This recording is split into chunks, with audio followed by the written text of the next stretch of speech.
Hi friends, இன்றைக்கி நம்ம பிடிச்ச மீனை வந்துக்கிட்டு கொண்டு வந்து மார்க்கெட்டில் போட போகிறோம். வாங்க அது எவ்வளோக்கு போகுதுன்னு சொல்லி பார்ப்போம். அதெல்லாம் கொண்டு போயிட்டு இருக்காரு மீனை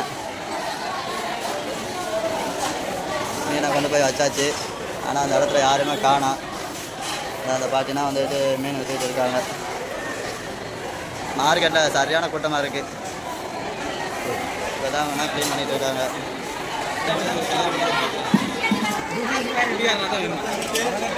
இந்த முரல்னா எவ்வளவு?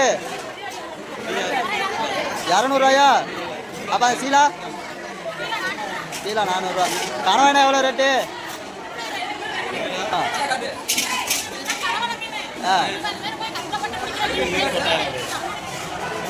அது ஃப்ரெஷ்ஷான மீன். சரி, நாங்களும் மீன் தான் மட்டும் வந்துருக்கோம். சிந்தாமணி நகரம் சிரிக்கிறான், பார்த்துக்கிறேங்க.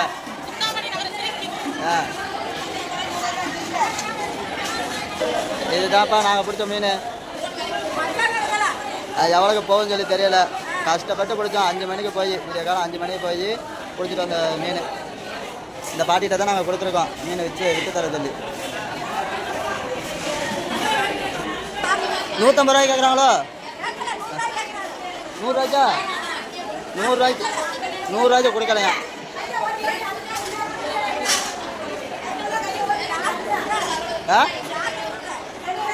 ஏதா நாங்களும் இந்த மீனை போட்டுட்டு காத்துக்கிட்டு இருக்கிறோம். ஒரு பிள்ளை வந்து இன்னும் வாங்க வரலை. ஆனால் சரியான கூட்டமாக இருக்குது. கூட்டமெல்லாம் அந்த சைடே நிற்கிது. அங்கே நிற்கிது கூட்டமெல்லாம். அவங்க இப்போ தான் ஒவ்வொரு ஆளாக வர்றாங்க. இந்த அண்ணன் வந்து கேட்குறாப்புல மீன் எவ்வளவா அப்படின்னு சொல்லிட்டு பேசிக்கிட்டு இருக்காப்புல.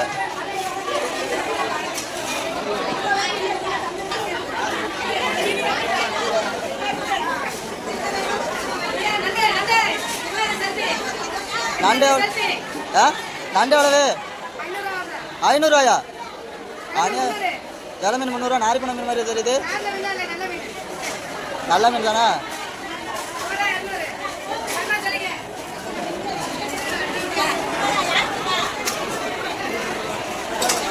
பாருங்க எவ்வளோ மீன் கிடைக்கும் மார்க்கெட்டுக்குல. சரியான மீன் கிடைக்கும் மார்க்கெட்டுக்குல. எவ்வளோக்கு போச்சு? 130 ரூபாய்க்கா?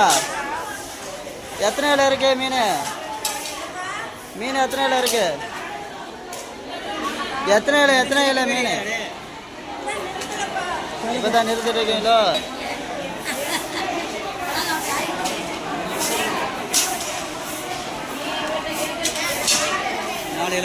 நாலு கிலோவா மீன்? காலையில் விடிய காலம் 5 மணிக்கு எந்திரிச்சு போய் 4 கிலோ மீன் பிடிச்சிருக்கான்னு போயிருக்கீங்க. சரி, 4 கிலோ எவ்வளவு?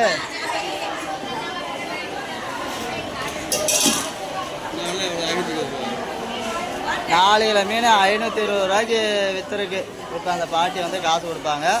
நம்ம வாங்கிட்டு கிளம்பி போயிட்டே இருக்க வேண்டியதுதான்.